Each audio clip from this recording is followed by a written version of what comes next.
Edward, really? You won't even bone this girl, and now I have to die for her? Yeah. At least get laid. Make it worth it a little bit. Yeah.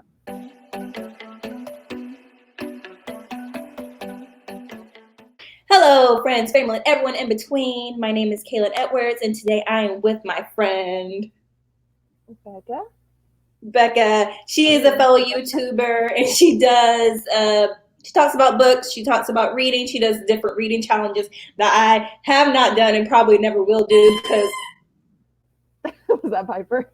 yeah, that's Piper.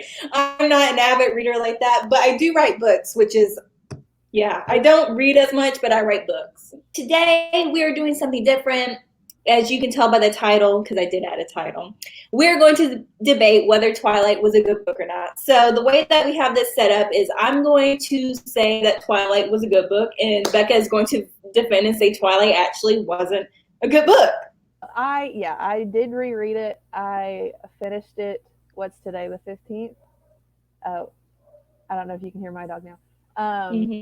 I reread it. I finished it like 2 days ago, and it was a trip. Let me tell you.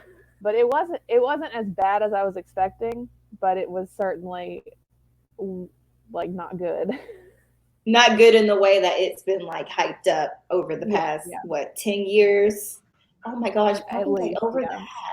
Because I read the book in middle school when I didn't know what love was or anything like that. And so I was like, this is what high school is about. This is going to be my high school experience. I'm going to have this kind of mature, older love. And that's how it's supposed to be. And then I was sadly mistaken. Yeah. I didn't even get that kind of love in college. Well, I mean, like, further on I did. Further on I did. But like the first 2.5 years, ain't nothing happened. Yeah. But yes, so we're going to go ahead and I'm going to go through my list. You can go through your list. I'm going to give my first point. You can give your first point. Oh, and I forgot to say this. So I'm going to go ahead and say this. Disclaimer, we both have dogs. I have 2 dogs. Do you have 2 dogs? Yeah, well, my dog and my mom's dog. So there are 2 in the house. So 2 dogs on her and they're going to make noise. Mine are currently playing right behind me. You may catch a glimpse of them coming in and out of frame. Bless you. So yes, that's going to happen. And we are naming this little clap thing that we plan to do multiple times. We are naming it BECKAE because it sounds like Becky. Yeah. I mean, an unfortunate name, but if I can make it sound like it sounds good it's to me. So BECKAE. And that is what we're going to call this. I don't know how often we're going to do videos like this, whenever we feel in the mood, feel inspired, whatever. We're on quarantine. We'll see what happens. My first point for why I think Twilight is a good book is because it talks about her divorced parents, which is like happens in the beginning more so, but there's like little sprinkles of it throughout, like how it affected her having her parents divorced. It affected her relationship with her father. And it's evident not only just in the movies, but in the books, like their conversations is very like shallow. He doesn't seem to be a very good parent. I'm going to put that out there. He doesn't seem to be a very good dad, but he like tries. But I always felt like, especially coming from my parents being divorced, seeing and reading a character who's, they didn't just kill the parents, they divorced them. Yeah. And they showed how that affected her relationship with her mom versus her dad. So I thought that was like a good little thing to include in a book that I hadn't read before. Okay. Mine aren't in any particular order, so I was trying to find something to bounce off of that with. But I think I'm just going to start with how weird the pacing is. And I know, like, technically this is a romance novel, not like a fantasy novel. Who do you remember being the bad guy of Twilight, like, with however long it's been since he's Society. Society was the bad guy because they love each other. The sun, blood. Okay, that's fair. Sometimes Bella, because she was, delicious looking. That's fair. Because I guess technically the bad guy is either the fact that Bella is literally a snack, or she is cocaine. Yeah. He described her to cocaine or meth. It was some kind of drug. You're my own personal brand of heroin. That I don't know my drugs like that. Yeah. Well, I won't say I do either. But the thing they have to defeat are those like the rival vampires, you remember, and like how they fought in the ballet studio or whatever. they don't even get mentioned until 70% of the way through this book, which you're a film major, so you know that like pacing wise, that's like the end of Act 2. Really, shouldn't you have your bad guy introduced like way before that, instead of being like, oh, by the way, here he is, and we'll get rid of him 2 chapters later because he was really only there so we could have a cool fight scene in between him talking about how he wants to eat this person he's in love with, and then him being like, but I won't actually turn you into a vampire because society or whatever. I feel like, I don't know if I read this somewhere or these are my own thoughts. I don't remember. But I feel like Twilight is just built off a bunch of subplots. It's just a bunch of subplots like sprinkled out. It's like her moving, then there's the drama with like the new guys, then there's her meeting at Word and their relationship and her blood. Oh, now it's his family. His family's the problem. Oh, now it's, you know, Jacob, who, I mean, eventually you learn he's part of the problem. Oh, and here's these other group of vampires who are just on top of it, you know, just making it harder for them. So I felt like it was definitely I can agree, the pacing was awkward looking back at it now as an older person, an oldie, boomer. I've been called before. I felt like Twilight was built off of the subplots. There wasn't really like, because you always have to have that like one thing that's like Hunger Games. You knew what the one thing was, the Hunger Games. That was like the main antagonist along with the Capitol and all that stuff. With Twilight, it was like, okay, we've got over this. Okay, let's move on to this and move on to this and move on to this. I mean, her book was based off of a dream. That makes a lot more sense then, because you're right. It does feel like it's like, here's a problem, we must overcome it. All right, we've overcome the problem, but here's another one, which I know is like a lot of books, but I feel like Twilight, you could have like, there could have just been one problem, and then we could have either moved the second problem to a different book, or we could have just gotten rid of it entirely. Like, just pick one problem, because I feel like there's kind of like 2. Yeah. Okay, so I'll give you that one. I agree with that one. Okay, so my second one is I like how it portrayed family, along with the divorce thing and all that, like her relationship with her dad and her mom and all that. But I'm talking about like Edward's family, like the adopted siblings. Like they told you that they were adopted, but their family dynamic was close and almost closer than the dynamic that Bella had with her parents. And so I felt like the inclusion of like the adopted children and just like, you know, even though they're adopted, they're still really close. They still like get along. They're still there for each other. They'll die for each other. I felt like that was really great because there's a lot of books and movies nowadays where they just kill the parents, kill the siblings, or they just never existed at all. And so I like that he had not just a family, but a big family. Right. Well, I'll make mention of that, but also like when they describe his family, it sounds like a cult, you know, like because they're all extremely close. They talk to no one else. They sit at the same table, but also they're all dating each other, and that's kind of culty. Think about it. I think, don't they have like, I should remember this so much better. I read Twilight, the book, so many times, and I watched the movie so many times. But they have like their own little like, is it called an emblem? Yeah, like a crest. Right? Yeah, the crest. They have their own little crest. So I guess like, yeah, it's like their coven. They have like a coven. Yeah. But like, only they know they're in a coven. Everyone else is just that really weird family of adopted children who all bone each other. Like, creepy. But I wonder if that's like, is that like taboo? Or is that like, people are like okay with that? Like, I mean, in real world. I mean, it's not technically illegal. Did you watch that Disney Channel show, Life with Derek? Where they're like step siblings. Oh, yeah. Also, like, definitely wanted to date. I mean, like, I would say it's probably taboo, but like it's not technically illegal to date the person. Well, actually, I don't know if that's true. I think it depends on what state you're in. Maybe it's cool in Washington to like date someone who legally on paper you are like related to. And they gave them different last names too. Like, so the ones that were dating the other ones, they had like different last names. So you know, it can't be that weird. Well, what I do think is weird. So 3 of the 5 of them are Cullens, and then Rosalie and Jasper are called the twins. I don't think you ever see them even talk, at least not in Twilight. But they're the twins because they're both blonde.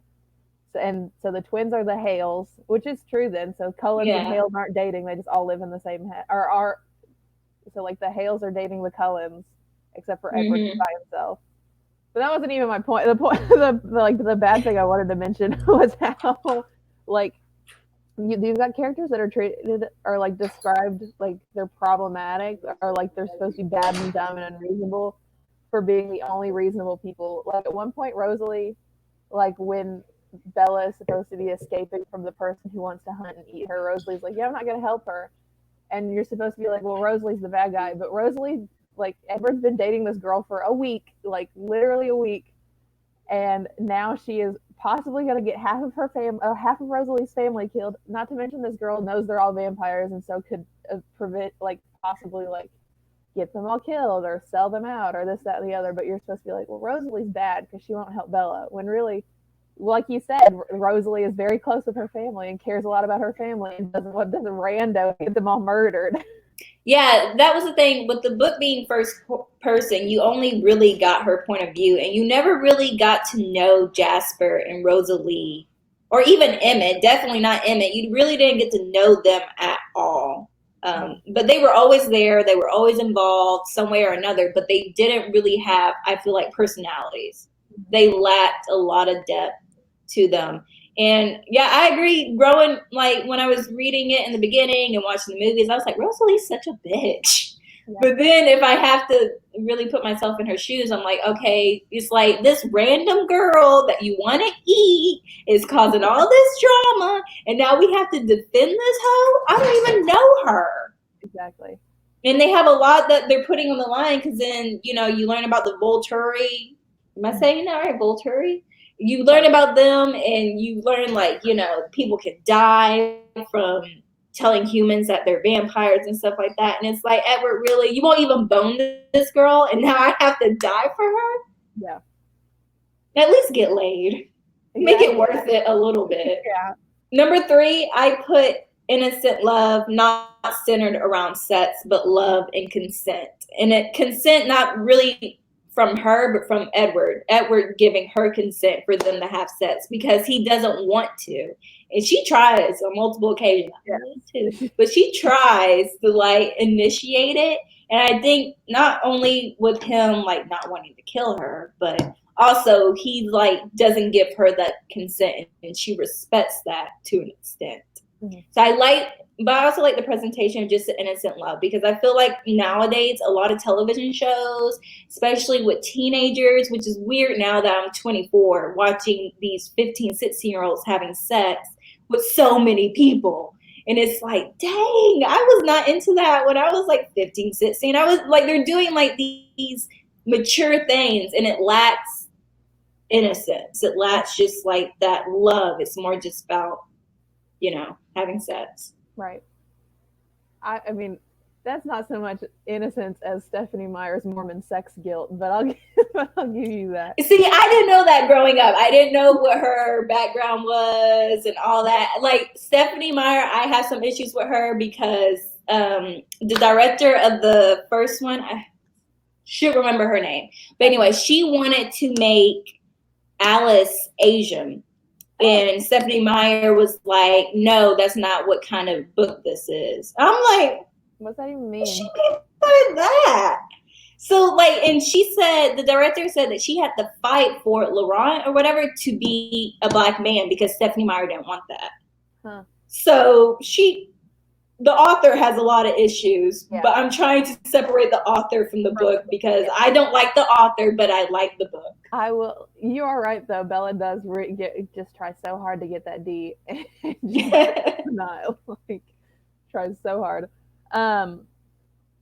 Since you mentioned the relationship, I do want to talk about how, like, I mean, really, when you read through it, it is very much a controlling, abusive relationship that is supposed to be painted as this romantic sort of thing. Like, he is stalking her and controlling her and, like, obsesses over her. Like, I went through it and I highlighted some of the parts where he, like, is just an absolute dick. And it's like one of those things, if you did a shot every time, I would have had to call the ambulance because I would have needed my stuff. I believe you though, because that's everyone's defense is like, oh, that was so sweet and romantic when we were growing up, and then we're like, I think he was abusive. Yeah, like he's got issues. Me too.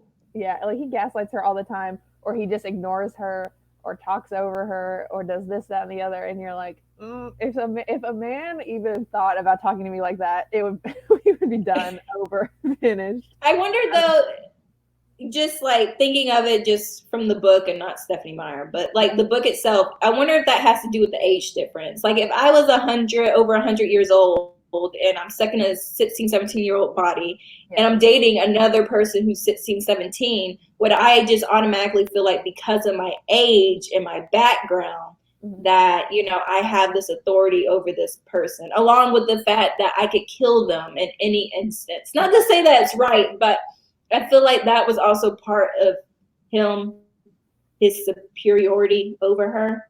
Yeah.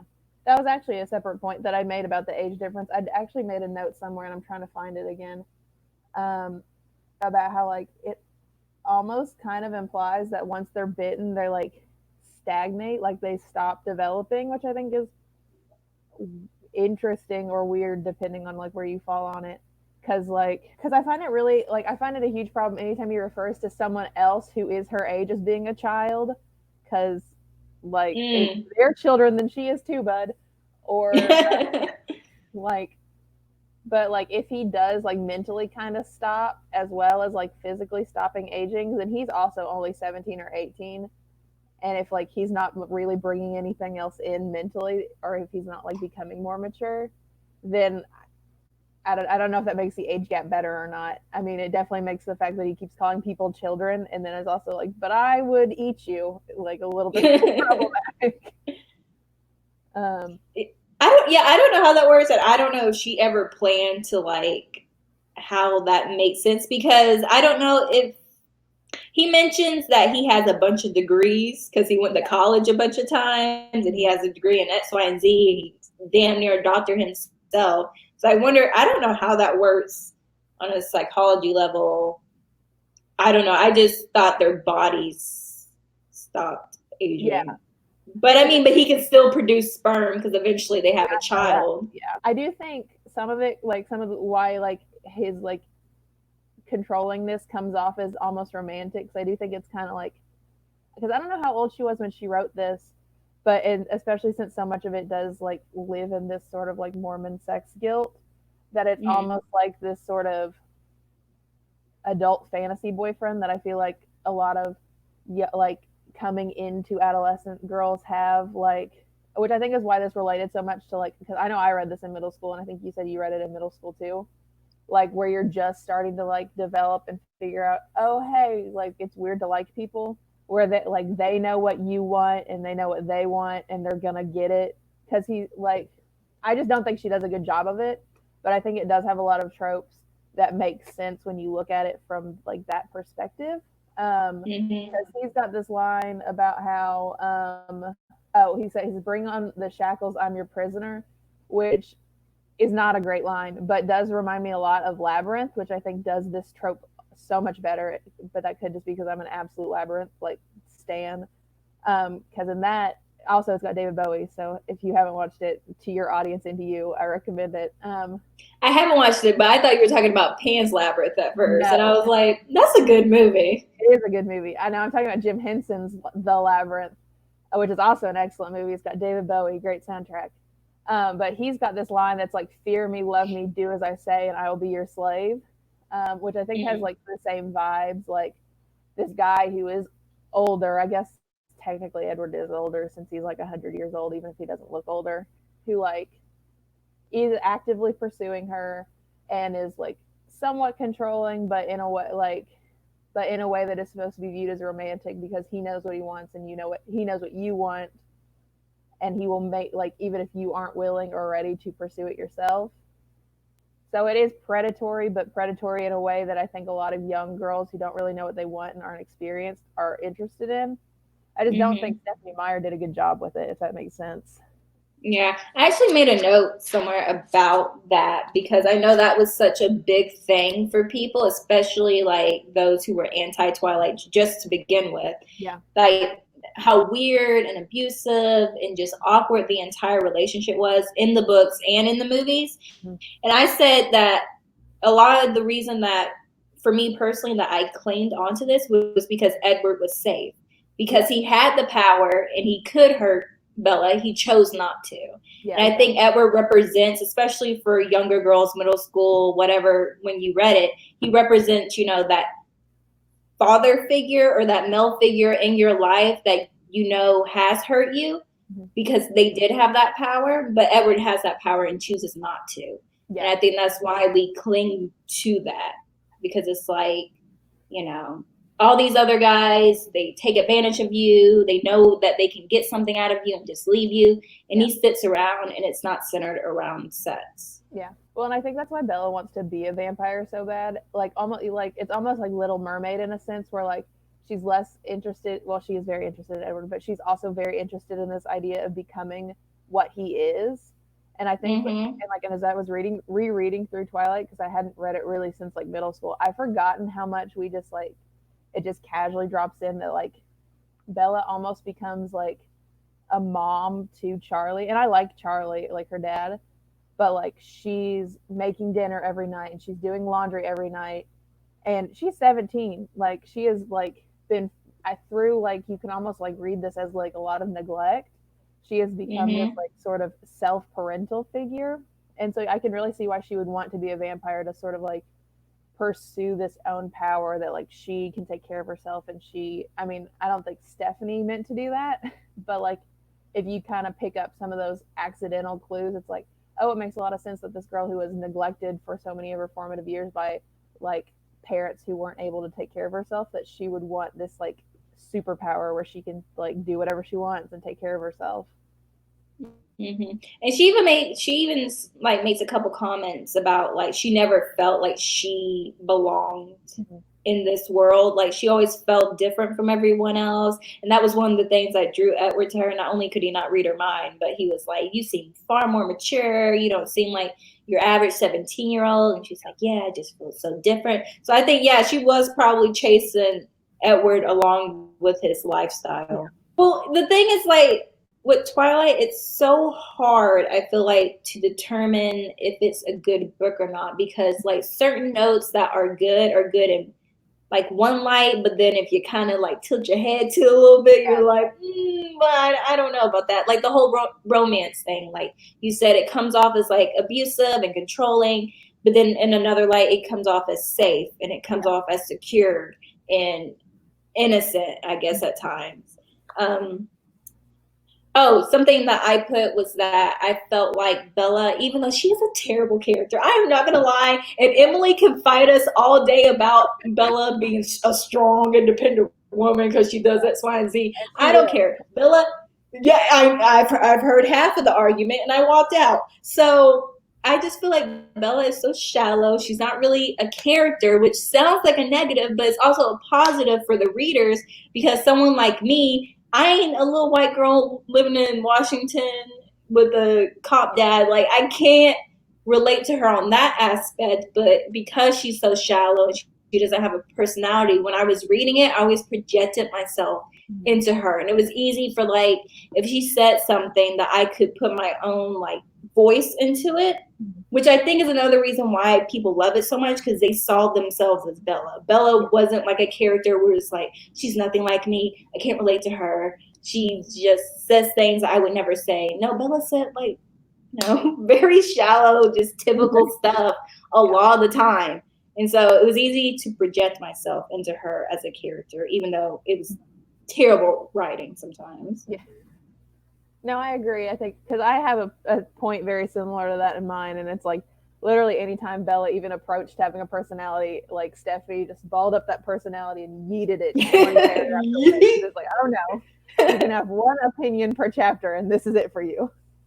Yeah, that is like, really unfortunate, because she's in the book, or not in the books, in the movies, it's the same way. Like, it's so just a bunch of breathing and looking and just being like, no. Yeah. And I think that's the point. I think it's like what you said, that it's so, the person reading it can be like, I do that. Like when she's like. But I wonder if that was intentional or not, because that could change how I feel about that. If it was intentional, that was really great. That was a great choice as a writer. But if it wasn't intentional and she just really didn't know Bella like that, then I don't know. Great for reading experience, but looking back, it's kind of like, well, that was cheap. Yeah, I'm gonna say that Stephanie probably didn't mean to do that. I think Bella was supposed to. Well, maybe she did, because I really do think Bella was supposed to be a personal stand-in for her, like someone she could project onto. So if she meant to do it for herself, then it works. I would say for the movie, they definitely did it on purpose, because you see that a lot in movies where the main character doesn't really have much of a personality, so the audience can be like, "That's me. That's my stand-in character. I can watch this movie 100 times and imagine that person's me." Mm-hmm. So if the director did it on purpose, good for her, because I mean, Lord knows Twilight made a lot of money. Yeah.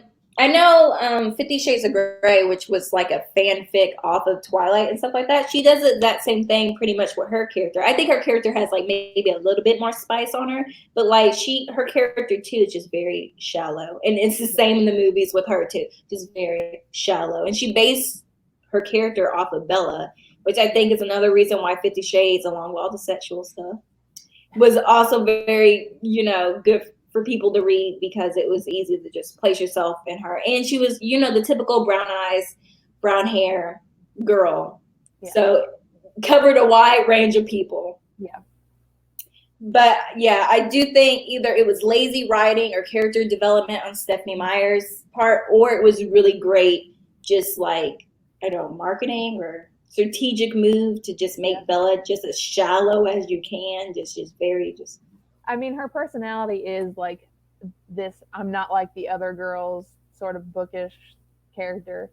Because anytime, I mean, really the only opinions she ever really, or like the only thing she ever like actually vocally says she doesn't like is, she starts off the book by saying she doesn't like the cold and the rain and she wishes she could stay in Arizona. She talks about how she's already read everything on the reading list because she likes the classics. And then she recognizes Debussy when which I don't even think I'm saying that right, when Edward plays it in the car. So she reads the classics, she recognizes classical music, and she doesn't like the cold. So it's like basically every girl, like, I know I personally was like that nerdy girl in high school, and I know a lot of other girls who really like Twilight were. So it's like that thing. It's like, oh, well, that's the girl I want to be, where all the guys like me, and I'm well read, and I can say that I've read Wuthering Heights and Pride and Prejudice and all this, even though nobody in high school has read Pride and Prejudice and Wuthering Heights unless it is on their class reading list, and even then they still didn't. So quit lying. I only watched Pride and Prejudice, the movie, and I love the movie. But yeah, they talk about Bella. They pretty much just call her an old soul. She's an old soul, which to me, I feel like is a cop out, because it's like you don't want to give her a modern attitude, so you just use other personalities that we're supposed to be familiar with and put it on her. I don't think it's intentional, but I think if you wanted to pretend it was, I do think it's a very like Gilmore Girls situation, where when you're raised by this erratic mother who isn't really mothering you and you're forced to mother yourself, then you do become slightly more cautious and slightly more like adult, which in a way she does, because she's like, well, I can't count on mom to make sure dinner's ready tonight, or if she makes dinner that it's edible. So I'm going to learn to cook. I can't count on mom to make sure my laundry's done, so I've got to make sure I'm doing my laundry and that sort of thing, which isn't a personality by any means, but it does, some of it does make sense, like the way she acts, the way she does, why she's always like so cautious at times, which I know goes entirely out the window with New Moon, which I'm not going to read. So we can't do that video. I'm not reading anymore. That's why I was like, we're just going to talk about the first book. I mean, we may sprinkle in some information from the previous books, but I feel like you can't really just talk about Twilight the entire series, because the books are totally different. My attitudes towards like New Moon and Eclipse is totally different from Breaking Dawn. Right. Like, I got a totally different opinion about Breaking Dawn. I personally did not enjoy it that much.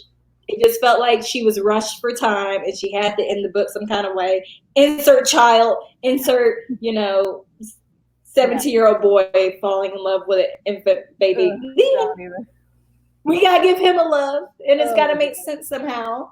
So I didn't even want to touch that. Oh, so like you were talking about the pacing and stuff and how awkward and just like all over the place sometimes the pacing was. It was just like it didn't really flow right.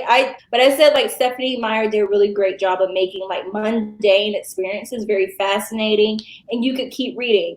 Like things like they didn't start talking until a couple chapters in. They didn't start really touching until a couple chapters in, and it's very slow. And there's really, it feels like nothing's really going on, but like it keeps you like intrigued. And I still can't really determine how or why. I was just so captivated by like she's going to class now, 5th period. We're going to gym, and I'm like, yes, yes. I don't read a lot of period romance, so I'm not sure if that's what it is. Like if it is sort of paced like that, because I know like a lot of people like get into the like with the period romance where it's like they have to start so far apart because of like society, and so like as they get closer and it gets to the point where it's like, oh, they held hands by the lake, and that's the steamy part of the book. I wonder if it's like a similar thing. This is like a period romance, but for high school and middle schoolers, where it's like, oh, they're not allowed to touch because he might accidentally murder her. So like anytime he like looks at her for too long, you're like, oh God, he looked at her. And if like that's what it is, and that's why like it just worked because it's like an intro to period romance and an intro into like period pacing. Which could be, I don't know. I mean, it would make sense because you're right. Like it does work. She does. I won't say she makes everything interesting, but she does a pretty good job of like keeping it just interesting enough that you don't like be like, all right, I can't do this. There's still 300 pages left, and they haven't even looked at each other. I'm out. Yeah, I still like maybe that's it too, is because a lot of us who did read Twilight were in middle school or we were freshmen in high school, and we were at that age where we really hadn't, well, for us, I can't talk about, my sisters, a whole group of friends, but when we were that age, we were not like interacting with boys like that. And also, if you were reading Twilight, you were not. We were not interacting with boys like that. Yeah. So I think maybe, you make a good point in that where it's like, oh, he touched her. Oh, I've never experienced that. I can imagine that's probably just like crazy and it's all over the place. I think the problem I have with Twilight because like I do want to get this out there. I know we're like 40 minutes into this conversation. I don't think Twilight is the worst thing ever written by any means, and I don't think Twilight is terrible. I think Twilight really suffers from this like I think it got a really bad rap like when it first came out because of like this internalized misogyny. Like people hated it because it was something teenage girls really liked, and which meant it had to be terrible. Um, I'm not saying Twilight is good. Twilight is bad, but it's not for the reasons we used to say it was bad. It's bad for all sorts of other reasons. But I do think and Twilight was Stephanie Meyer's debut, which means like I mean she was still getting her feet underneath her, and she somehow managed to pull a 4-book deal out of this thing. So like good on her. She was clearly doing something. She wrote right. The Host, right? Yeah, she wrote The Host, which I really liked the book. Hated the movie. Loved the book. And she had something else that came out in like 2016 that I heard a lot of people liked. I didn't read it. It's like The Chemist. I think it was actually geared toward an adult audience. I heard a lot of people really liked it. And I'm not going to read New Moon or any of the others, but I do remember her writing and improving somewhat over 4 books, which you would expect. But every now and then you like will see these little hints of like what got her that 4-book deal or like what like got people so hooked. And like there is a better book buried deep underneath there somewhere. Like anytime she would do something really cool, she would immediately drop it and go do something stupid. But every now and then she'd have these like little good parts sprinkled in, and that is infuriating. Like there's this scene where like right after Bella meets Jacob for the first time, where she has this dream and Jacob turns like into a wolf in this dream, and this is like the wolves had been mentioned, like that's part of Jacob's story, but this is long before like New Moon came out, so like we don't know that Jacob is a werewolf, but like she describes Jacob exactly how he looks like when he does turn into a wolf. And I think it'd be a lot more interesting as a book if like Twilight really finally like because all the time Edward is talking about how intuitive Bella is and how she's just this genius for figuring out they were vampires, which like no she's not. It's really like not that big a leap. She figured out they were vampires because she opened Google and typed in vampire, like, and really not even. She's like, figured out it yes. She went to Google Images. That's what she did. And really, she only did that because Jacob told her. But like, if you look at that dream, like where she figures out that, or like presumably has this like vision of Jacob being a vampire. I know Alice is the psychic one or whatever, but I think it's a lot more. It would be a lot more interesting if you kind of leaned into this idea that like Bella is either has some sort of sixth sense and is like, or if you really let her actually be intuitive, and it wouldn't be that hard to do. Like you age them up a little bit and you put them in like community college instead of high school, or you let Bella be a little bit psychic or something, and you would actually get this idea that, oh, it makes a little bit more sense now that she is like this intuitive character or she's this clever character.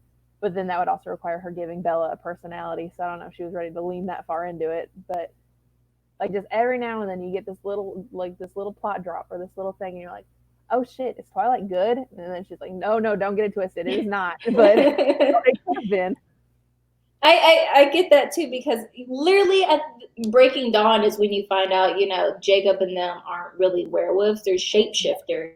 And like werewolves actually live in some part in South America. Like, where the fuck was this story? Yeah. This sounds like a story. So they're shapeshifters now. That kind of changes how I look at them. There's actual werewolves that exist. What else exists? And it's like you have this whole clan of vampires up in Italy that's like running this whole shit. Yeah. And like literally, I said I want to bring up the other books, but I have to. Yeah. Breaking Dawn could have had a huge fight scene. Even the director knew it, and he was like, so we're just going to bullshit a fight scene because literally the book didn't have one. Yeah. All they did was talk to each other for 20 minutes. And I'm like, all right, well, we'll check in on you guys later. We're going to head back.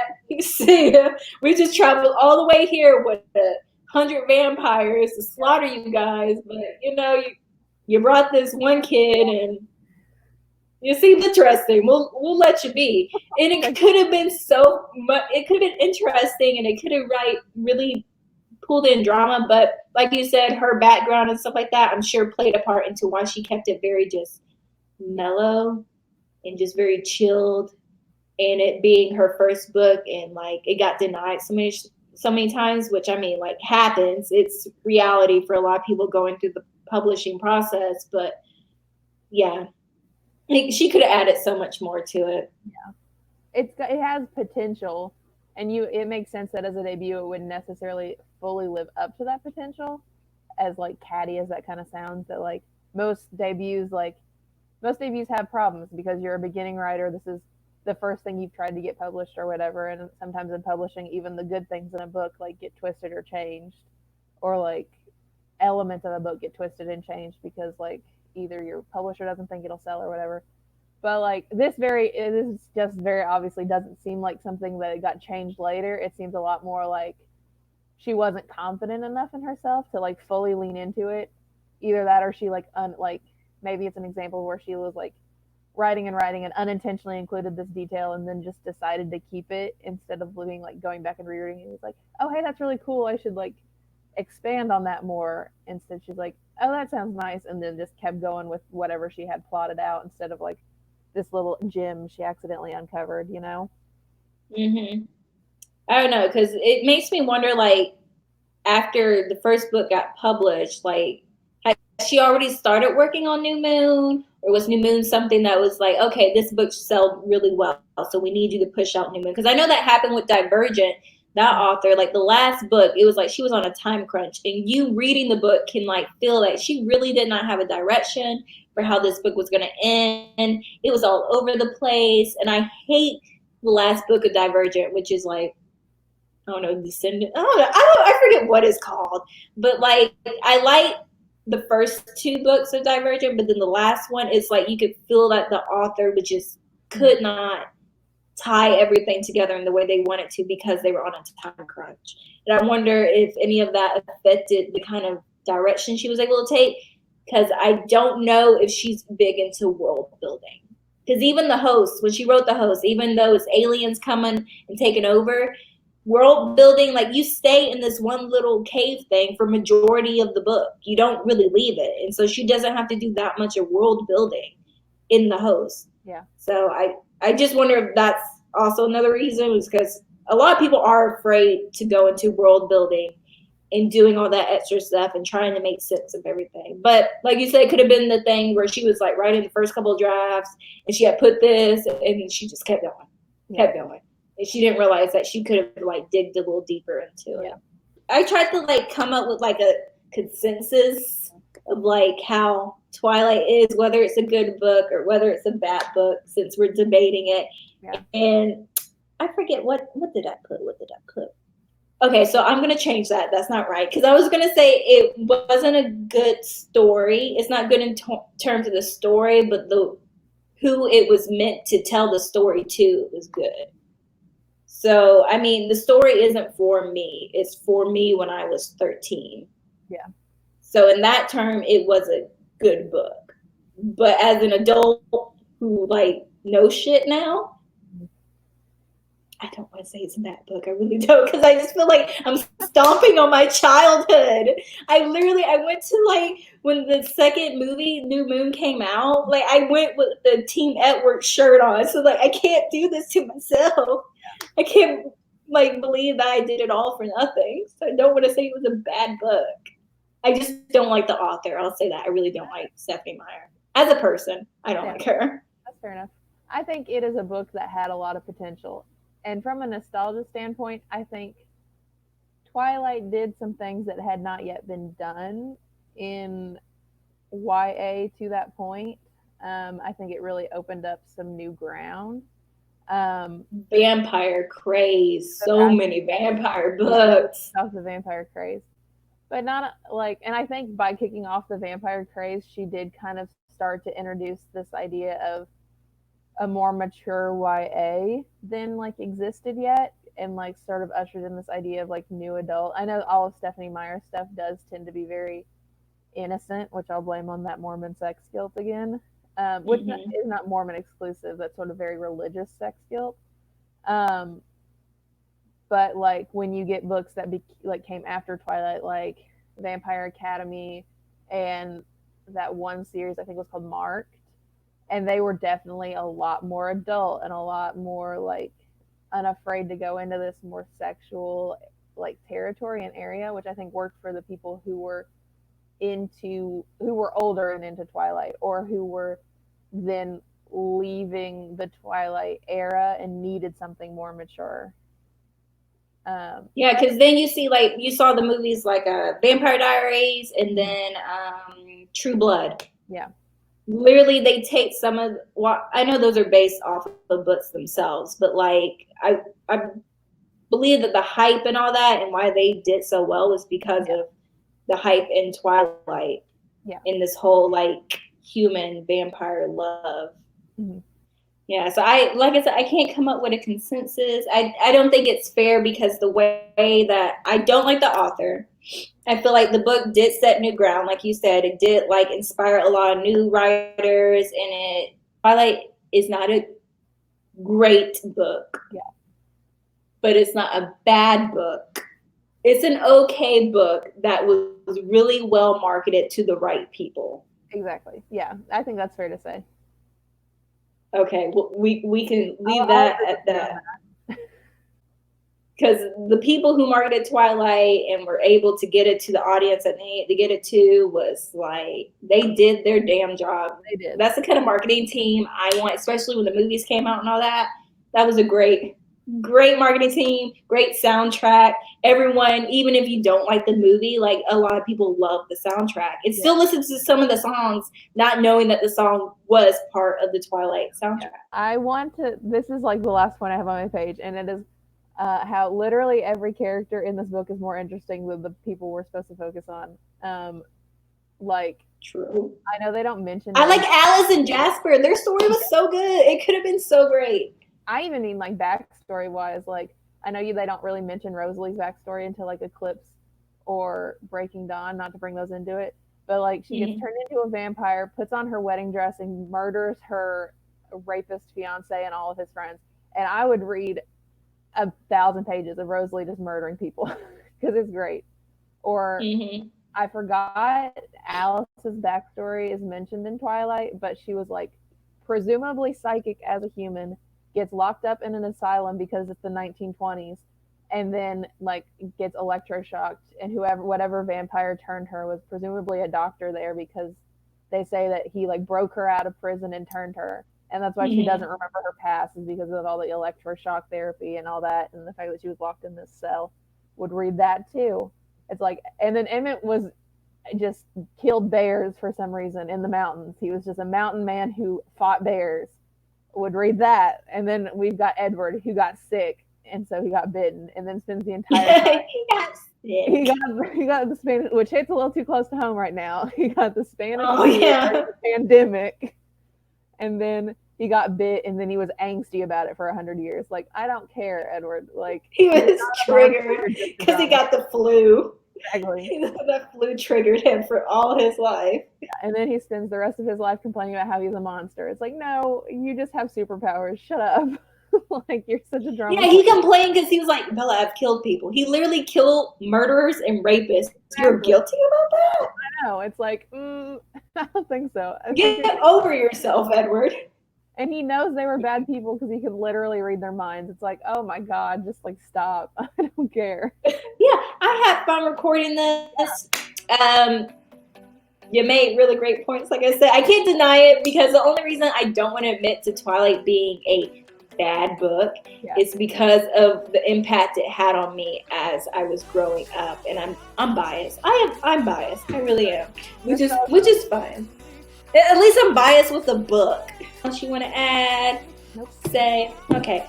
Don't forget to like, comment, subscribe. Follow us on Instagram. Are you on Instagram? Are you want to share your Instagram? Well, follow, subscribe to our channel. Yes. I don't really use my Instagram, but I am on Twitter at Becca_Isaacs and then underscore.